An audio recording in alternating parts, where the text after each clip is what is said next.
First, let me speak about the relationship between our quest for the higher life and the need for self-transformation. Within all of us, we actually have two main preoccupations, the things that occupy us throughout our entire life. The first one would be simply the ending of the conflicts, the difficulties, the sorrows, the pains that we encounter as we grow up. And so when people spend their whole lives trying to earn money, to have security, they're just trying to avoid all this unhappiness caused by conflicts, difficulties, and causes of sorrow. The second preoccupation, which is the preoccupation of a smaller percentage of people, is the pursuit of our highest potential, in whatever way we may wish to define it. Maslow speaks of it as self-actualization. The spiritual traditions speak of self-realization, transcendence, and so on. And in dealing with this, we are actually dealing with the various levels of our consciousness. And to understand how to deal with this, I believe that in the Theosophical insights about the levels of consciousness is so helpful. In fact, it may be the most helpful map of reality in order to address these things. So in the ending of pain and sorrow, we'll find that we are actually dealing with at least 4 levels which cause unhappiness and sorrow and pain, because beyond that there is no sorrow and there's no pain. Bodily pain, stress, tension and stress, emotional distress, and mental indiscipline, disturbance, and so on. These 4 levels are the causes of human unhappiness, because here you will find that as we grow up, we encounter a lot of conflicts and contradictions, such that when we are growing up, we are told this, but reality is that. We are told to be honest, but the reality that we hear around us from our elders may be different. We are told to be loving, and yet we see anger all around us. And soon we realize that whenever we are angry, we cannot be loving, because whenever we're angry, we want to hurt the other person. And hence, love and anger are incompatible. And yet we see around us the example that whenever there are problems, use anger, use these kinds of approaches that will pressure other people. And yet, whenever we do that, then that loving nature disappears. So there are such contradictions and conflicts in these levels, because we see examples that actually do not work in the long run. Then, next to that would be 3 layers corresponding to our levels of consciousness that would now allow us to pursue our highest potential. First is pure rationality. The lower mental here, I'll use the diagram, our usual diagram later, is not purely rational. A lot of people have a lot of beliefs here on this level that are influenced by emotional fear, prejudices, and so on, and hence it doesn't function rationally. It just thinks of ideas, retain the ideas, and believe in the ideas even when they are self-contradictory. But on a higher level, we do have a faculty which is purely rational. It is impersonal. And beyond that would be the levels of spirituality and transcendence, oneness, unity. So these are the 2 levels, and this would constitute in general what we would speak of as the higher life or the more mature life. And this one would be the ordinary way that we are brought up in society, and these things are developed due to our conditionings. Now, the higher 3 levels become significant to some people because there comes a point in our lives when there is an inner vacuum, a yearning, an emptiness. And then the person is no longer satisfied with things like money, position, fame, pleasure. And there is something else that one is yearning for. And that would be the beginning of a kind of discontentment which ordinary social, physical, emotional factors cannot satisfy. And oftentimes in the Christian context, the term the divine discontent is used.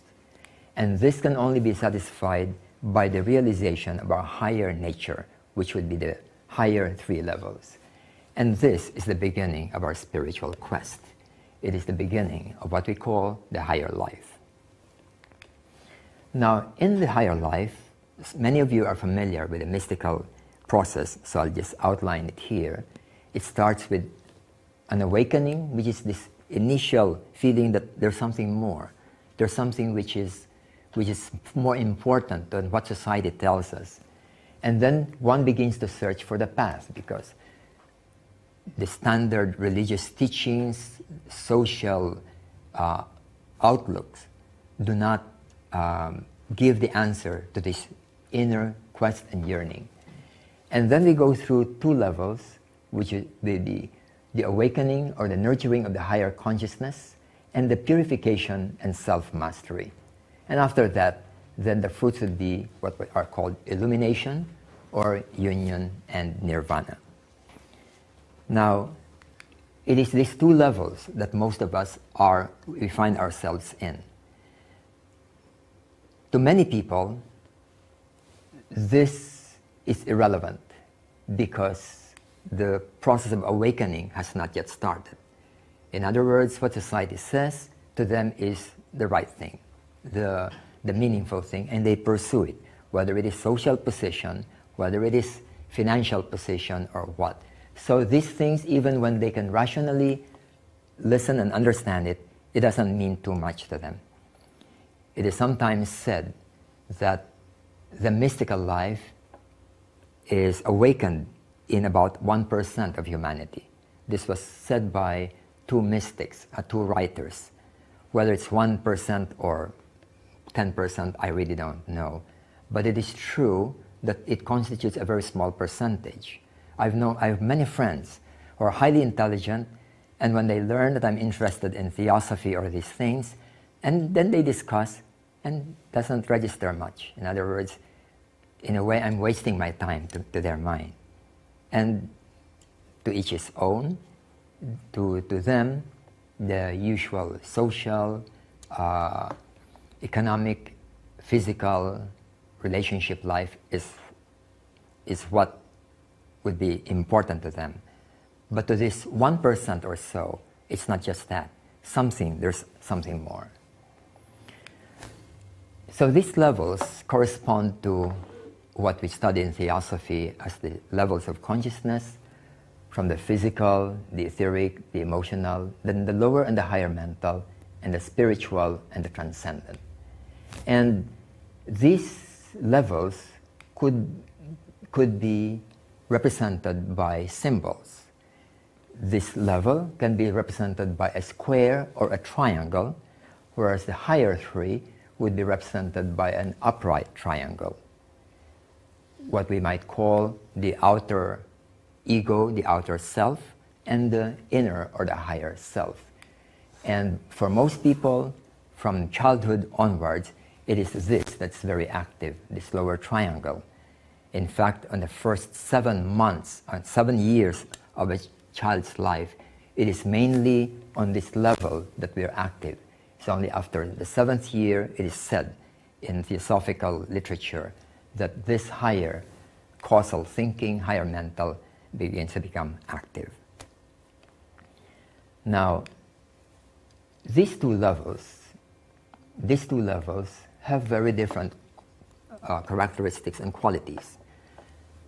One of the qualities of this lower self or the outer self is that it is the product of conditioning. If a child is taught to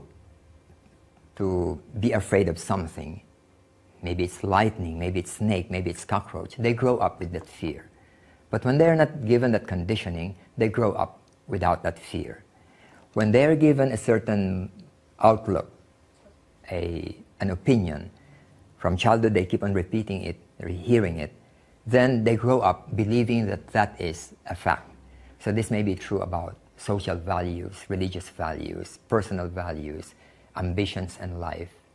And these conditionings are represented by what we might call reaction patterns in our personality. And in the self-transformation seminar, we call it push buttons. Push buttons means that when you push it, something happens automatically. If you push a button or turn on the switch, then the light will go on. It's automatic. For example, when a person is brought up with a fear of snake, a severe fear of snake, my just speaking about snake will already trigger a reaction to those who fear snake. If I show a picture here of snake, then the person will immediately react. And even though the mind knows that that's just a picture, it's not a snake, there's no danger, but it doesn't matter. The person's body will react in fear, such that the person will feel so uncomfortable, they will cover their eyes so as not to look at it. So rationality is not consistent with that push button. Reason says, that's just a photo, that's just a picture, it's not dangerous. But the whole triangle, lower triangle, is behaving as if the opposite is true. This is the reason why the lower mind, the emotions, the stressful reactions are non-rational. Now, we have then, if we represent our consciousness in its totality like this, we have here a lot of conditioned reaction patterns or push buttons, and here we have these formless seeds of transcendent awareness. And normally we are conscious here on this level, and our ordinary level of awareness or field of awareness is very restricted. So I'm just symbolizing it with a small circle, that the person right now, for example, is angry.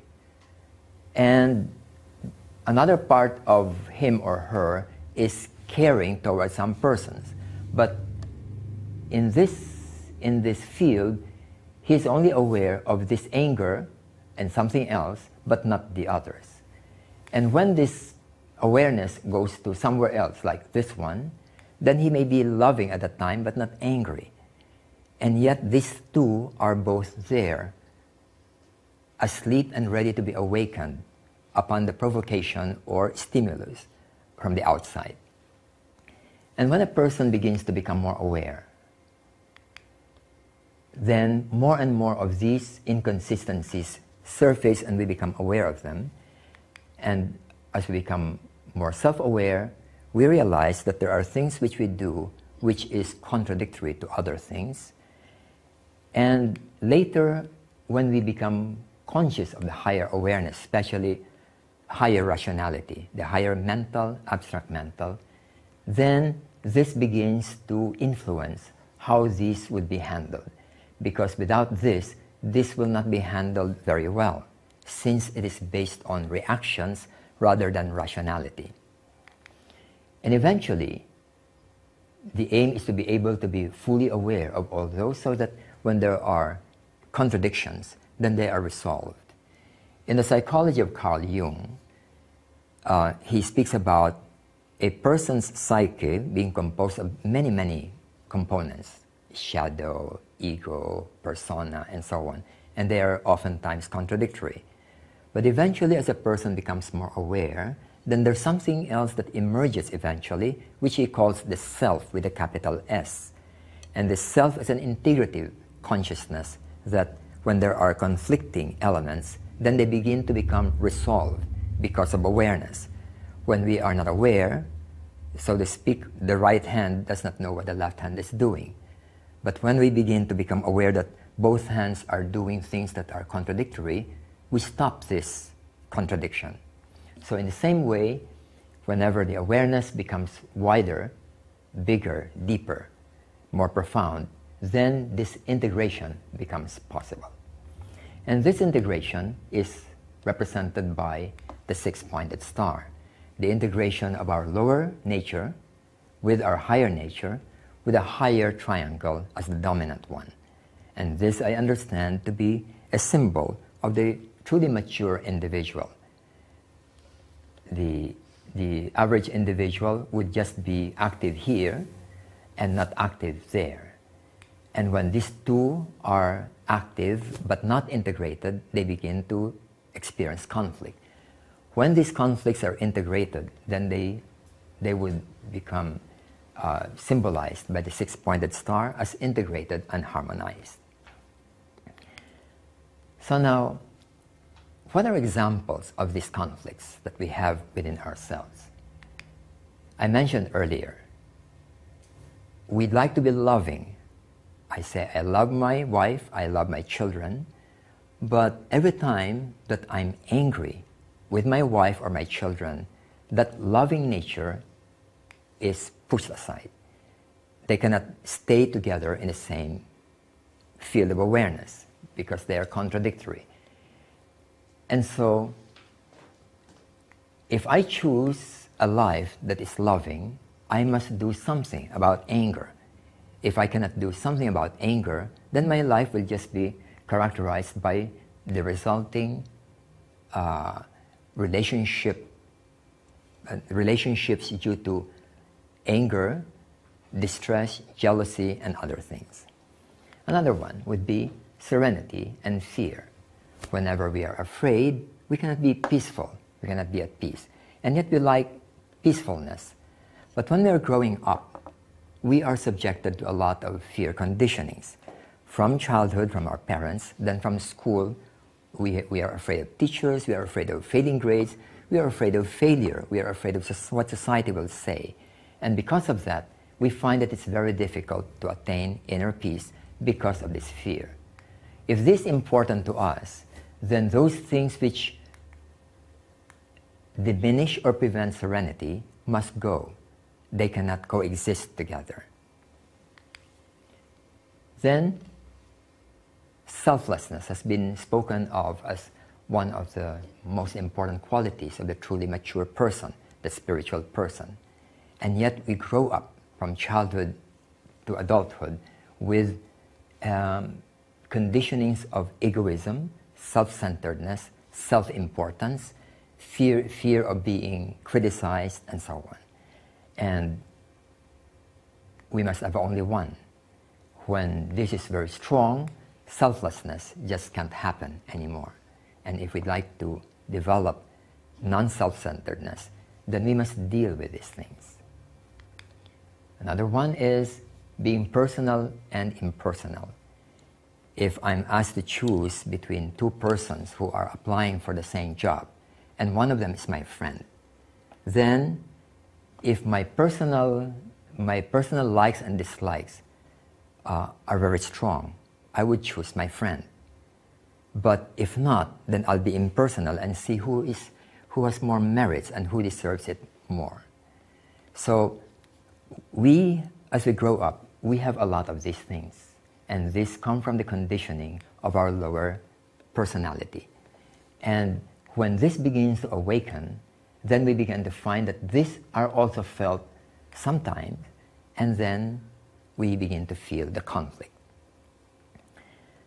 So there is a need to work first on the personality. If we would like to live a spiritual life, it is important to work on the personality.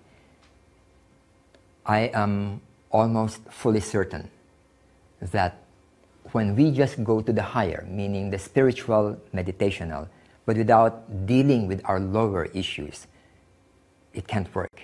Spirituality will be prevented from becoming a reality because we must handle the issues and the conflicts here. We must review the push buttons.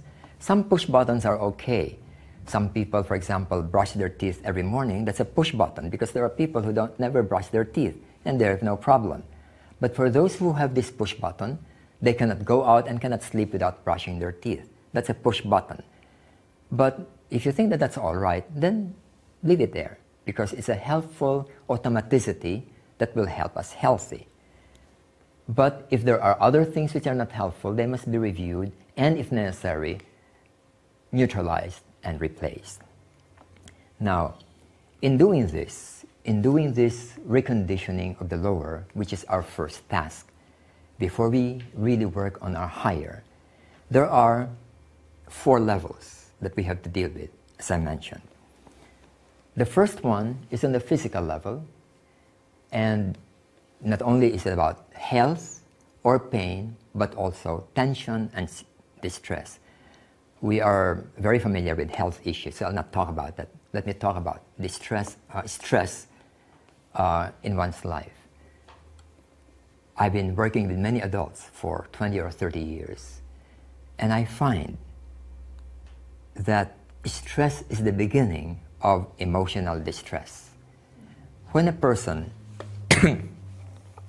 knows how to deal with stress, that person will find that they are not easily distressed emotionally.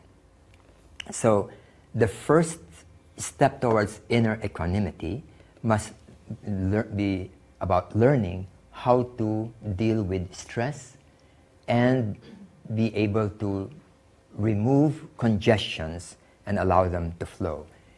And this involves, in the self-transformation seminar, which was planned in the past 3 days up to today, but which had to be called off. We have several exercises on this level, stress level, then emotional distress and mental disturbances. So here it involves learning about abdominal breathing, awareness of the discomfort, and allowing the congestion, which is the cause of stress, to normalize. Let me just illustrate this by this example. If we have a very, very soft tube, very malleable, very soft, where water is flowing through it, or an energy or air, then when there is no disturbance, then this water, this air, this energy, thank you, flows normally throughout. And in our body, we have prana or chi. And chi, as we have learned in acupuncture, circulates throughout the body 24 hours a day. And when there's no congestion, then we don't even feel it. It's just happening. But the moment there is a congestion, then we begin to feel discomfort and pain. So for example, people who have blockage of this flow of the chi here on the nape, they would usually feel headache. Such that when people have headache here, one of the first things that I ask them to do is just press this nape. Press and rotate the fingers, loosen it, and then they notice that without even touching their forehead, the headache begins to fade away and disappear. So what happened? It's simply that by loosening the congestions here, the chi that's congested in this area is allowed to flow and the headache disappears. This is a very doable thing whenever you have headache, in fact pain, certain types of pain. You can use this and you'll find that the pain will dissipate or disappear. When, however, there is tension, like for example, if I'm afraid, I tense myself. What am I doing? I'm stopping the flow. Why am I stopping the flow? I need this reserve energy to fight the circumstance. And so I would constrict and build up. You'll notice that whenever we are afraid, there is a surge of energy, or when we're angry, there's a surge of energy. And this surge will build up. That's why we feel strong heartbeat, sometimes trembling of the hands. And when the danger passes, or when the object of fear passes, then it's supposed to just flow and we go back to normal. But a lot of people, even when the danger has disappeared, they continue to feel it, continue to feel tense, and hence this pressure remains there even when the danger or the object of the fear has disappeared. And then there's a build-up here, which is the cause of discomfort or pain in the body, in the head, in other parts of our physical body. Now, when we allow this, whenever we are aware of this, let's say we do abdominal breathing, so what happens? What happens is that we become aware of the tension. And when we are aware of the tension dissipates and disappears, and then it goes back to this level. And then the chi or the prana continues to flow. So awareness with a knowledge about the function of breathing is a very effective way of dealing with stress. In fact, in many of the seminars we conduct for the public, when the time is short, let's say 1.5 hours or 2, we just deal with this thing, how to handle stress. We don't even talk about other things. And when they learn this, they can learn the second step about dealing with distress. Okay. Now, how about emotions? Emotions are a bit different from stress because it is a mixture of liking, disliking, resentment, and reactions together with the mind, with the head. The mind and the emotions, they're like twins that they hardly separate. And whenever there's fear, this same energy that we find in tension will again be blocked, and we are holding it. And then when we don't let it dissipate, the person will continue to feel the discomfort. And if it's fear, it becomes a lifelong phobia. If it's resentment, it becomes a lifelong resentment towards a person. You notice children, when children get together, 5 children for example, then for 1, 2, 3 hours they'll play and they enjoy, they will laugh, and they really enjoy it. But after maybe 2 or 3 hours, notice what do you notice? They'll quarrel. When they quarrel, they will begin to cry, they'll begin to hurt each other. And then, if there's no adult who would intervene, after 1 hour, they're back again, they're very good friends again, as if nothing happened. Children and animals know how to tense and feel this distress, like crying, like anger, fear, and yet they don't hold back. They allow themselves to let these congestions flow, and afterwards, they don't suppress this anger towards other people. They'll cry, and afterwards it's gone. The same thing with animals. I've watched cats. When there's a dog, and then when the dog is threatening the cat will tense, ready to fight or run away. But when the dog goes away, then the cat becomes so relaxed as if nothing happened. And if the dog comes back, then it will tense again, ready to fight, to run away. And when it goes away, then this tension dissipates. But if this cat loses this capacity, then even when there's no dog, it will now walk with tension, and that will become neurosis for the cat. And in our case, human beings, we have that. For example, suppose we have an issue right now, and we argue about it, and you feel angry, I feel angry also.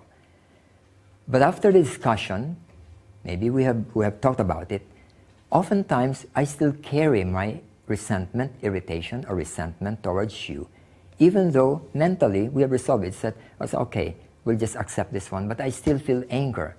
So if this happened in the morning, in the afternoon I still feel bad, my day has been ruined. In the evening I still feel bad, and I can't sleep this evening, even though mentally we have agreed to resolve it. But this energy is still there, and this is the reason why we sustain this long-lasting resentment, anger, prejudice, and dislikes of other people because of this. And when we become aware of this, and this is an entire exercise called emotional processing, a person becomes aware of these resentments, these fears, these congested energies, and when they're allowed to flow, this anger, resentment, and fears disappear. How long does it take? Usually about 30 minutes. Even though the fear may be 50 years. They may have been afraid of, let's say, of snakes or heights or public speaking for 50 years. But the moment they allow these congestions to flow, they find, they themselves will say, I'm no longer afraid.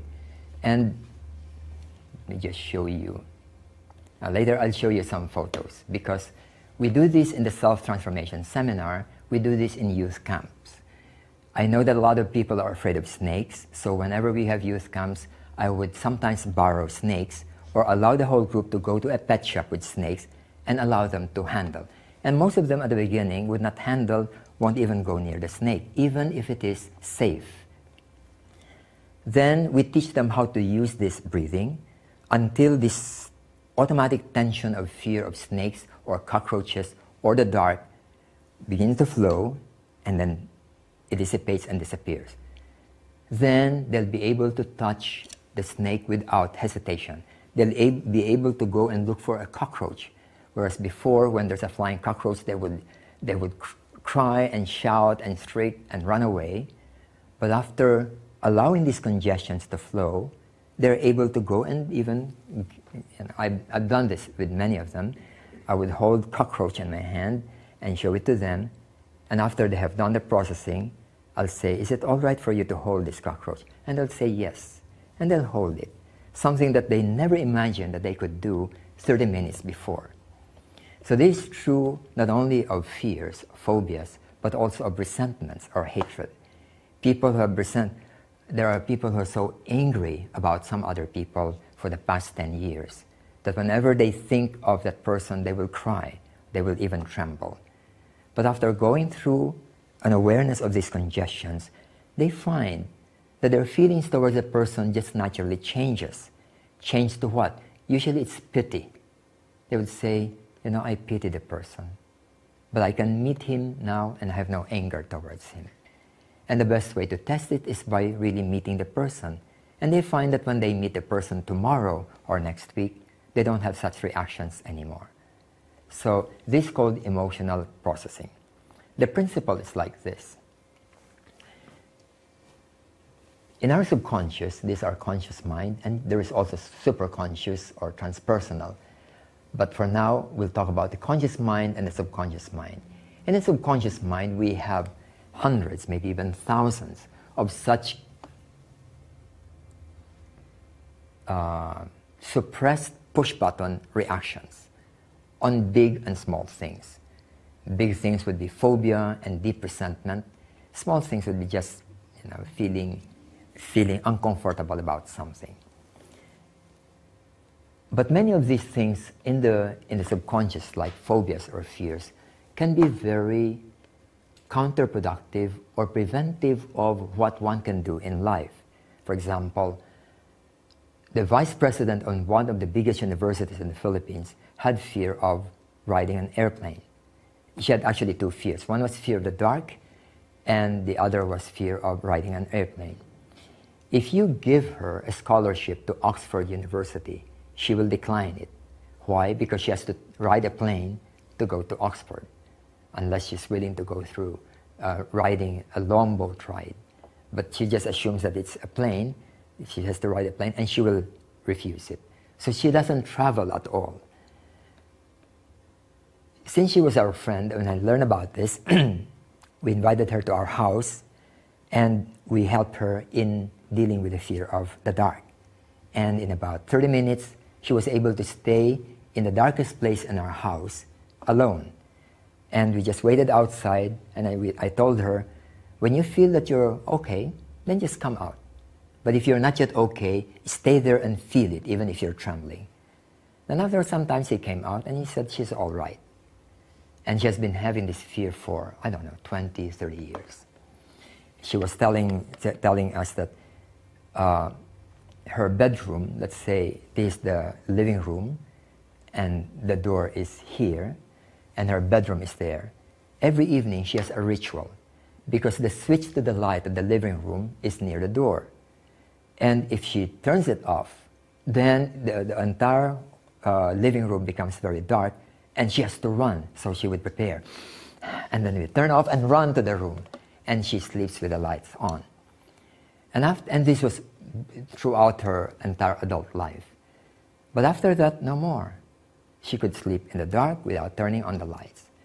Then on her second fear, we did the same thing. And her first trip was to another city within the Philippines, and she was accompanied by my wife. By the way, my wife is with me here in London, Tessie. So Tessie accompanied her to travel to a city just about an hour away, again doing this processing. And she was able to do this. The next time that she traveled along to Hong Kong. And then afterwards, she could travel now to the United States. And after that, she was actually given a scholarship in New York University, and she gladly accepted. And since the time, she has been traveling back and forth in the United States. And this is something she could not have done if she still had this phobia. So a fear like this can even prevent the advancement in one's career if one doesn't deal with this. Now, whenever one of these would surface, then we would feel distress, whether it's anger or fear or depression. And because it is distressful, it is something which is uncomfortable, then what happens is that we'd like to suppress it because it is uncomfortable. But the problem is that the longer that we suppress it, the longer will it remain in ourselves. So we're still so angry with this person for 1 year, 2 years, 10 years, or afraid of snakes or cockroach or the dark for 1 year, 10 years, 50 years. But the moment that we use awareness, not suppression, but awareness, something else happens. When we are aware and we feel distressed and we are trembling, the whole body is trembling of fear. When we experience this with awareness, we don't suppress it, we go through the trembling. And after that, what happens is that this energy begins to flow out. And after it flows out, it disappears, and then one becomes relaxed again. So what we usually do is to ask the person, okay, think of the snake again. Then the person will tense, but now less, and then we do the same thing, breathing and awareness, until after the third, fourth cycle, the person thinking of a snake, no more, no reaction. I'd show him or her a picture of a snake, no more. And usually when they are able to do that, they're ready for the real thing. I would encourage them to go to a zoo that allows people to touch the snake, to go and really try it. And they can do it. The suppressed pockets can be released safely this way, one by one. If there are 100, then we do it one by one, and the effect of this is permanent, until eventually all the major ones are released. Can all those distressful pockets of energy be released? I don't know.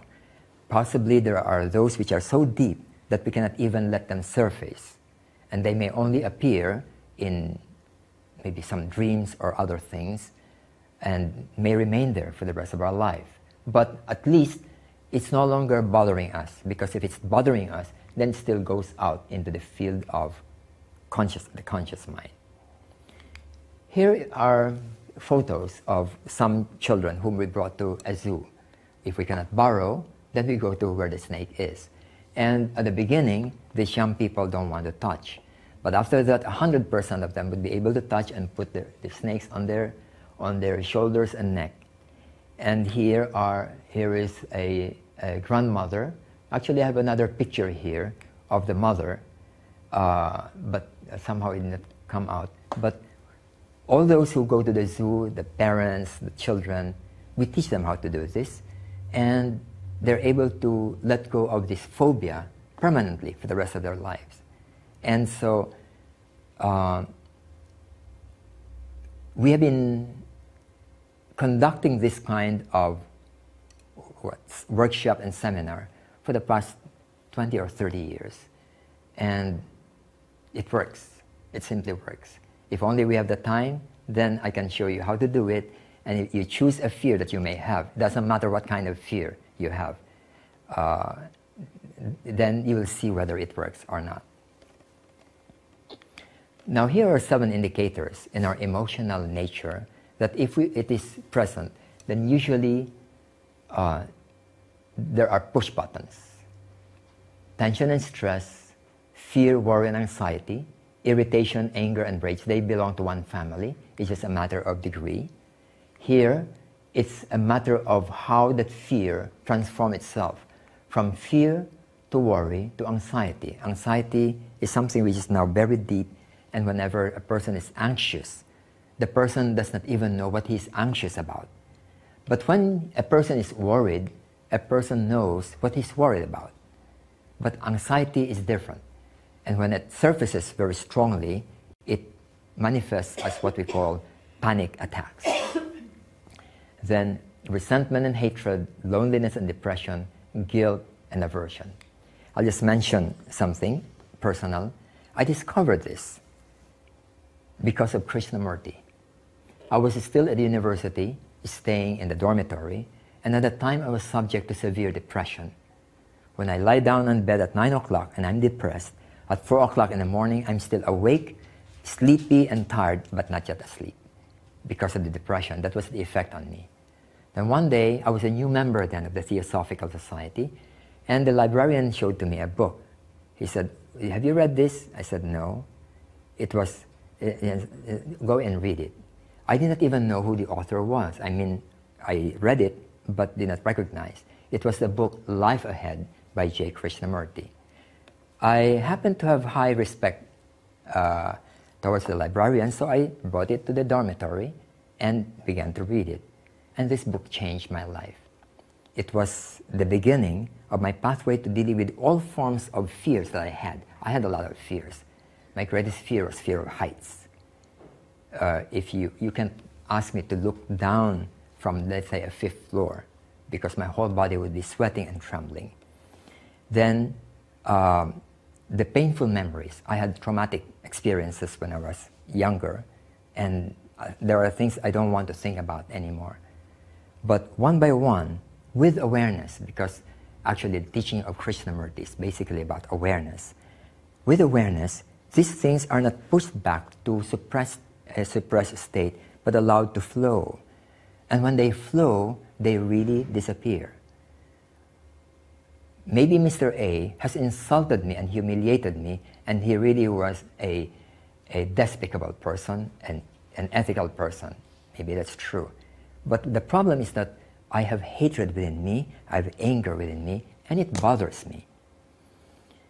When I work this out and this flows, then if I think now of Mr. A, no more reaction, because the one that is triggered by the thought of Mr. A is gone already. And so I'm free from the imprisonment of the memory of Mr. A, because it's a form of imprisonment. After all, Mr. A may already be dead, or maybe he has forgotten me, and yet I'm still remembering the humiliation that he has done to me, and I'm the one suffering, not he. So whenever these things are present, it is possible to let them flow. And I realize that these are the things that affect us in our own spiritual quest. Let me share with you a few things in the first few verses of Light on the Path on this. It says at the very beginning of Light on the Path, before the eyes can see, they must be incapable of tears. If I see something, if I see someone, then I still am emotionally affected. Then the eyes still cannot see. In other words, see what? See reality as it is. Because my eyesight, meaning my mind actually, not my eyesight, my mind is colored by my association with that thing which I see. It may be death. What is death? Death is death. It is as natural as birth. And yet to most people, death is a horrible thing, a thing to be afraid of. So the way we see death is already colored. And we are being asked that if we want to tread a higher life, then our eyes, this inner perception, this perception, must be free of this kind of reaction pattern that makes us cry.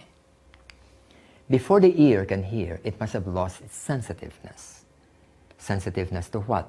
To feedback, reaction, to names. You call me, for example, shorty or fat a fat person or what. If I am sensitive to this, I'll be affected, and the ear cannot hear objectively what is reality.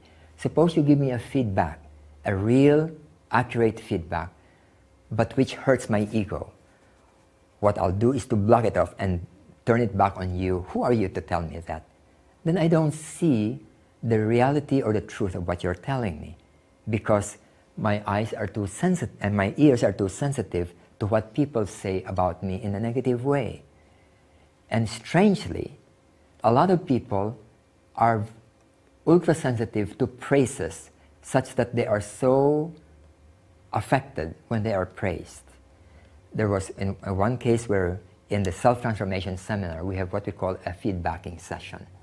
And then two persons who knew each other, who were related to their work, sat together, and one is supposed to give positive feedback to the other person, free positive feedback.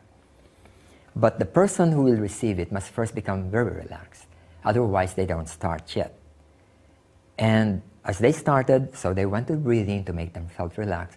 Then this one who's supposed to receive positive feedback began to have tears. She began to cry.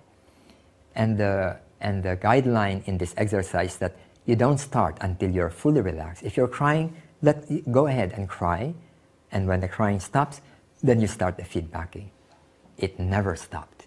So they never started this activity because this person was reacting so strongly to praise. She was afraid, uncomfortable with being praised. Normally we'd say we are afraid of being criticized.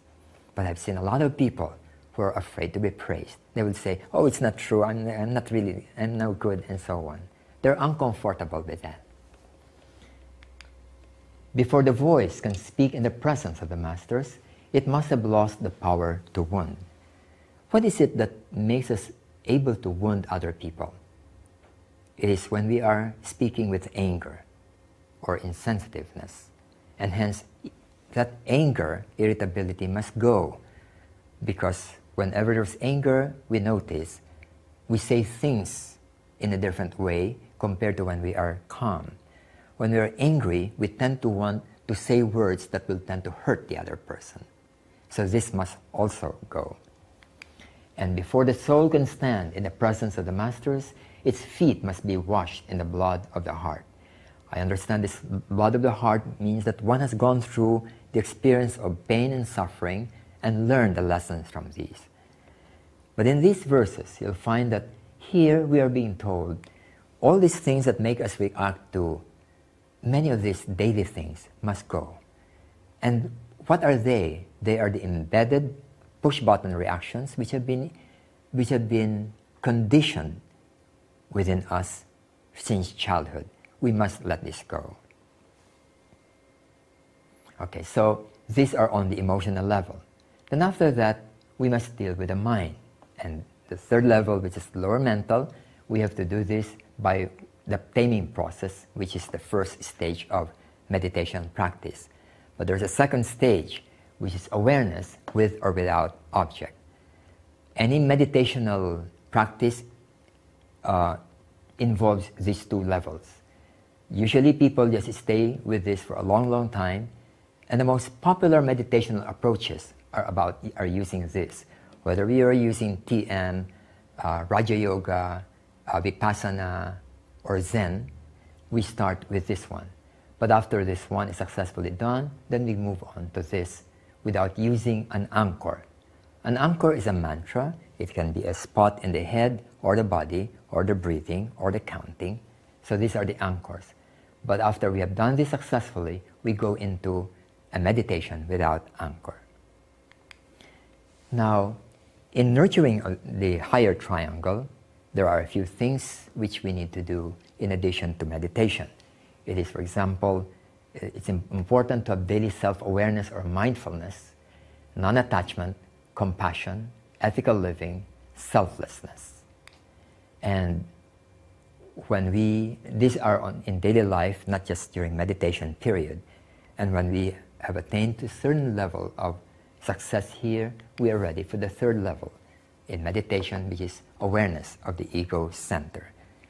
that would be the final, the last bastion that prevents us from moving on to the transcendent, the truly transcendent. Okay. So these are the levels, and what are the usual things that happen to us, and then what we can do about them. And it is by being able to deal with each level that transformation, self-transformation, becomes possible.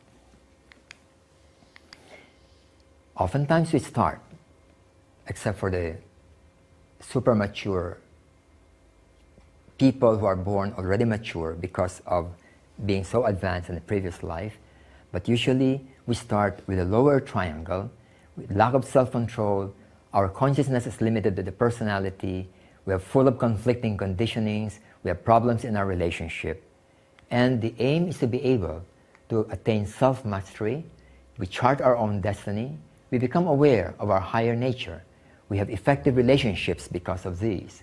Conditionings are self-chosen rather than imposed from the outside or from the past, and awaken spirituality. This comes from the higher triangle. And from this to that is the process of self-transformation, until one day the things, the push buttons here are already screened off and selected, such that only those which are left are those which are compatible with higher, and then it's possible now to merge them and make them integrated. Now, there are many other aspects in the self-transformation seminar, but this is this is the first part which makes others possible. For example, I'll just give an example why this first part is essential for the other parts. It is very difficult to live the ethical life when we have push buttons. If I'm afraid of consequences, I will lie. And that's the reason why we lie, why people lie, because they cannot take the consequences, or they would feel that telling the truth is something which will cause problems to other people or to themselves.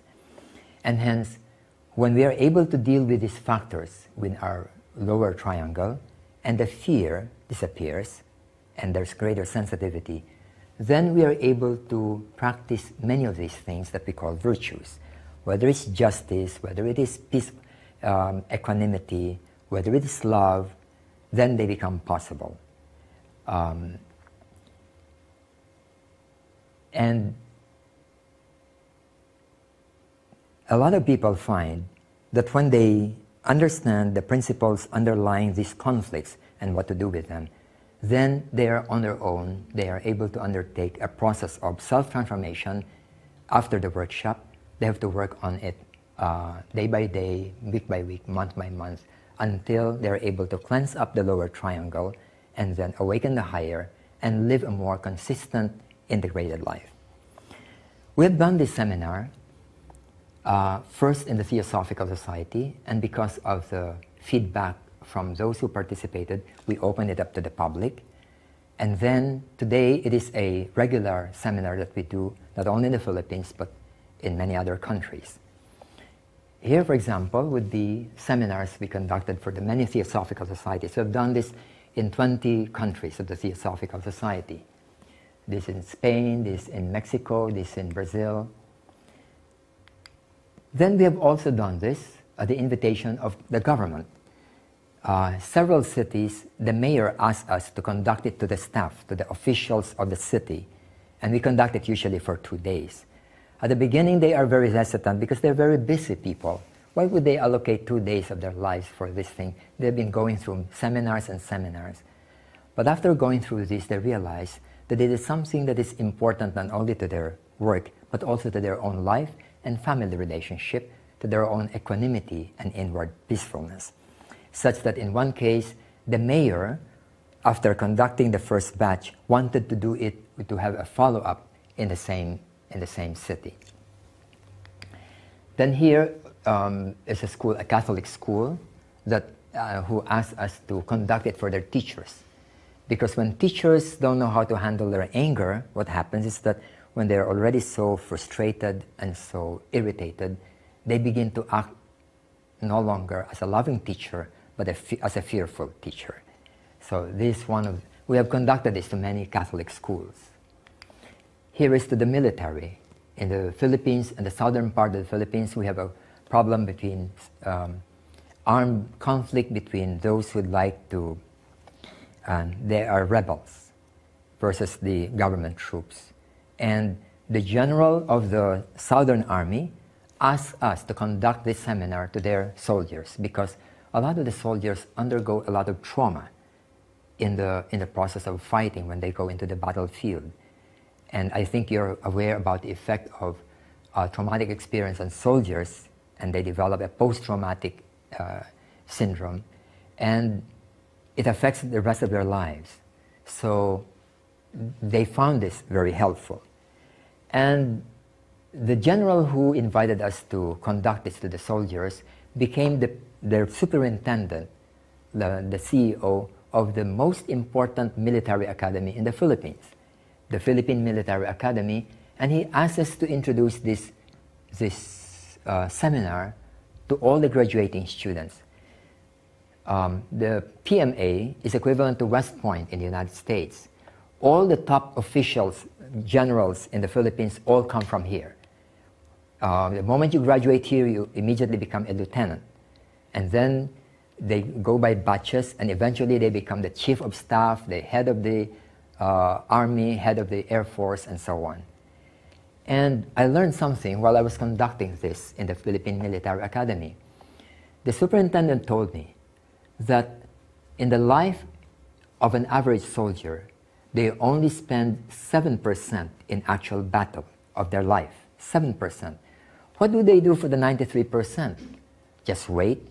So he is now asking the soldiers to think in terms of peace building, not just fighting and shooting, but spend 93% of your time in peace building. Maybe go to the community and do something, build bridges, teach children, get involved in social work, and so on. And every day they would have a summary of the previous day's learnings, and I saw the summary the next day. And the head of the one who summarized, he said, he said, I had a paradigm shift during the previous day. He said, I thought that when I enlisted as a soldier, my duty is to fight, to shoot. Now I realize that there is a more important duty, and that is peace building. Now that's a tremendous change, paradigm shift, that instead of shooting people and killing people, it is really to build peace. Then these are for public school teachers. We've conducted it to many public schools and schools and universities, whether private or public. And we also have parenting sessions in our own college or outside, where we try to teach parents how to first deal with their own anger, their irritability, in order to become more effective parents. So this seminar has been very useful in many, many aspects, and that's why it continues to be in demand, not only in the Philippines, but elsewhere. Now, what time is it now? 7:30. I think we don't have much time anymore, because I wanted actually to share with you some thoughts about applied theosophy. So I'll not use the screen anymore, but just share with you some thoughts on applied theosophy. The self-transformation workshop is just one aspect of what we would call applied theosophy. If you look into the Mahatma letters about why the Theosophical Society was established, it is very clear that their aim is to bring it to the world, not to a group of disciples, not to a group of esoteric students, but to the world. I actually have the quotations, but it will take time for us to go through this. And then, again, they said that theosophy must be made practical. There must be a design to make theosophical principles practical and applied. Now, The Theosophical Society has been around for 144 years or so. And we should have grown, but we are actually declining. The peak membership of the Theosophical Society was in 1928, when we had about 45,000 members. Today we have only about 26,000 members, a drop of about 57%. But in the meantime, from 1928 to now, population has grown by up to 7 billion, or about 3.5 times. In other words, population has ballooned, our membership has shrunk. So our relevance to the world, to the problems of the world, we are becoming less and less effective and less relevant. And is it about the weakness in our teachings or our doctrines? I don't think so. I think we have one of the strongest, one of the most cogent philosophies there is. I've studied philosophy and religions, and I find that theosophy is one of the most integrated philosophy there is. But why is it that it seems to be overtaken by a lot of other movements and schools of thought? I think it's because we have been weak in applied theosophy. In other words, if there is an idea, how do we apply it now to the problems of the individual and the problems of society? If we don't demonstrate this, who will do it? Will the idea be picked up by somebody else and apply it in family life, in education, in politics? No, I think we must first demonstrate it. So to my mind, and I discussed it with the General Council of the TS, with Tim, with Radha Bernier before, that we should devote the next century to applied theosophy. And what are these? For example, I think we all know the effect of meditation. Meditation has really a very deep impact on human life, individually and also socially. I've been reading a lot of schools in the United States who have used mindfulness, and they found that the students not only absorb lessons better, but they have less problems with fighting and other things. So it's effective, but who's demonstrating it? In the case of mindfulness, usually it's the Buddhists. And I once went to Taiwan, and I was invited by a Buddhist group to go there, and I was amazed at what they're doing. They were focused so much on applied Buddhism.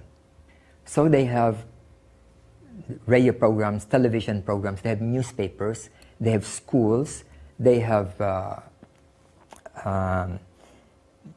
centers that teach people many other things in order to change not only individual life but also social life.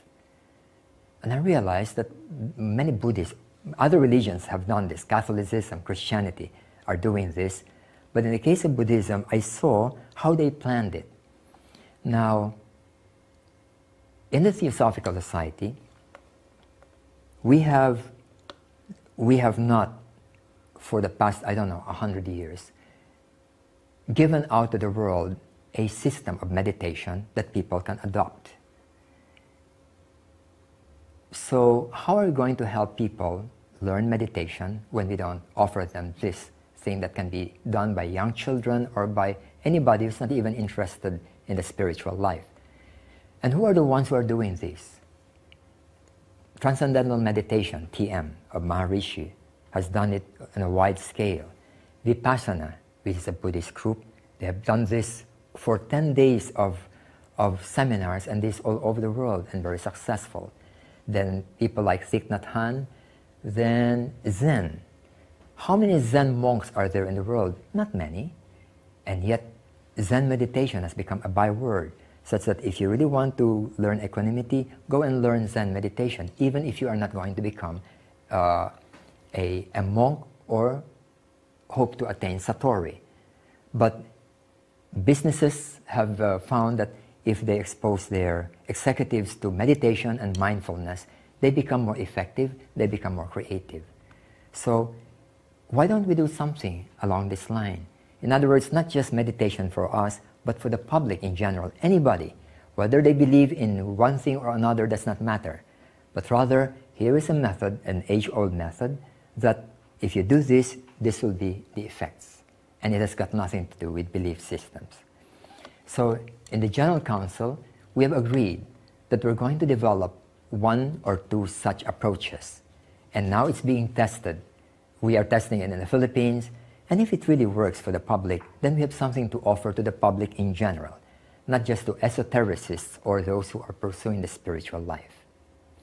Another example, education. I have a quotation that I wanted to show you. If we want to change the future, if we want to change society, we must start with young people. I think if we think about it, it becomes more and more evident. Many adults have grown up already with fixed thoughts, attitudes, outlooks. And if you try to change it, it's very, very difficult. But if you start with young minds, they are malleable, they can change. But you must start while they're young. A mind which has been opened, a mind which has been taught to be closed when they're young, it is very difficult to open it when they become adults. I've talked to many people who are very fundamentalist in their religions, and it just doesn't work. Reason doesn't work. I've talked to many, many of them. Some of them have PhDs, and it's just that when they have already decided to believe in something, that's it to the rest of their lives. So a mind that has been taught to be closed is very difficult to open later. But a mind which has been taught to be open when they're young is almost impossible to close. The moment one sees the freedom of being able to weigh things, then no matter what kind of dogmas are being put in them, they're going to evaluate each one of them. And I've seen this because I'm in education, I'm in school. We have now 6 schools in the Philippines. I've seen this develop from high school up to college level. And young people can adapt to these possibilities. They're very open when they are young, but not when people are already adult. That's the reason why in our schools we hire young teachers. We used to hire teachers who are 40 years old, 45. We find it's very difficult to teach them how to approach education in a different way. So our teachers right now are below 30. They are inexperienced, but they are open. We tell them, okay, do not use shouting, do not use intimidation, do not use fear, do not use ranking, do not use rewards or punishment. And they are able to do that. But for those who are already so used to them, you tell them, don't use this. They just automatically do it as a matter of habit. So I think we should go, the Theosophical Society should go into education. During the 1920s, and even before that, in the time of Olcott established more than 250 schools in Sri Lanka, but he gave this all to the Buddhists in Sri Lanka. Then Annie Besant, I was told, started or inspired more than 250 schools when she was alive. Where are these schools now? Only one remains. It's the Olcott Memorial School. What happened to the rest? You know, I've been asking about this for a long time. I couldn't get a straight answer. But education is one of the most powerful factors that can change society. Do you know how many schools the Catholic Church has? Make a guess. How many schools do they have? Any guess?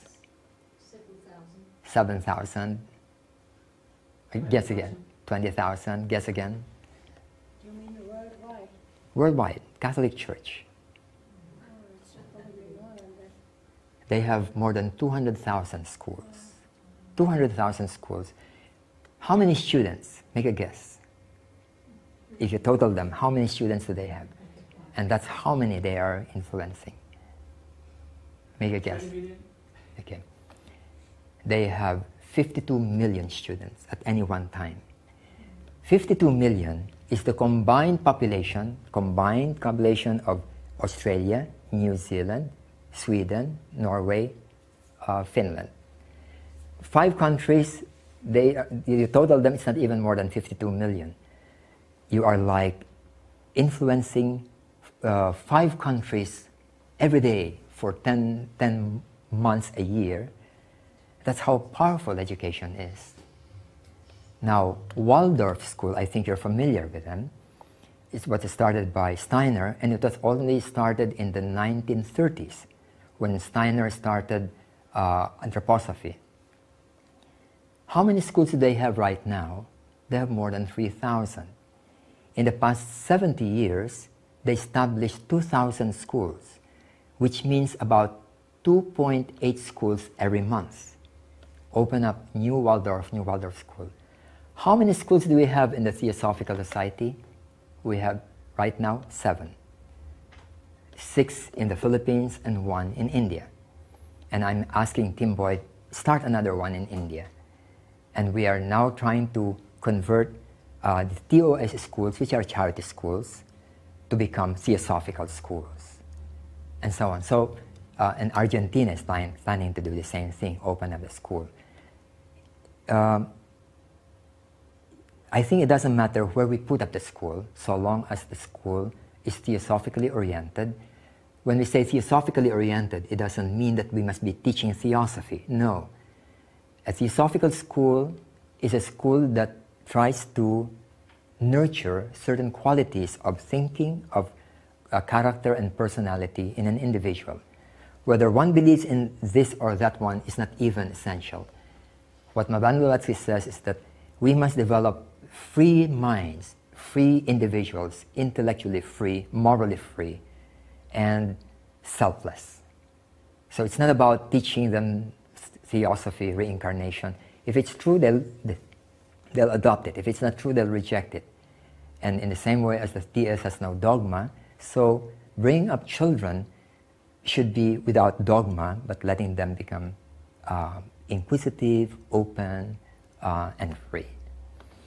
So these are just examples of the directions in applied theosophy, and I believe that we in the Theosophical Society should really work on this. It's difficult, and yet if we don't start it, no one will from the point of view of the theosophical outlook. We have to first demonstrate it. If it works, then other people will do so. We started with a few schools in the Philippines, and after they saw, some people saw what happens to the students through the years, then one person in an outlying province in the Philippines said, I'm going to put up a school. You train the teachers, you make it whatever you want, but I'll put up the school, I'll pay the salary, but you, in effect, run the school. So this school is now in its high school. It has been there for probably about 10 years already, and it's ongoing. Then another one, he also wanted to put up a school. Again, they asked us, can you train our teachers to set up the school? He owns it. In other words, he can close it anytime. We don't own it, but he would like to do it that way. So when they see that it works in our system, then they would like to do it in the same way. This year we received a donation of 8,000 square meters in the southernmost part of the Philippines on the condition that we put up a theosophical school over there. So when people see, then they will begin to help and support. But we have to demonstrate it first. So I think it is our task as active people in the Theosophical Society to try to identify areas of application of theosophy and demonstrate that it works. And if it works, people will see that it works, and they will also try to adopt it and maybe duplicate and disseminate it. And in this way, theosophical ideas will really influence much of society. A good idea is not useful until it can turn into a practice that can transform. If it's just an idea, then it may just remain there in the pages of a book, and it does not affect the world at all. So we have to look into applied theosophy. So I would urge everyone to look into this, and then in our own small ways, think of areas of applied theosophy and try it. We have to, of course, put time and effort in it, and not just one day or 1 year, but something which is ongoing, and then we'll find that if it's worthwhile, it would be helpful to the world. So good evening to all of you.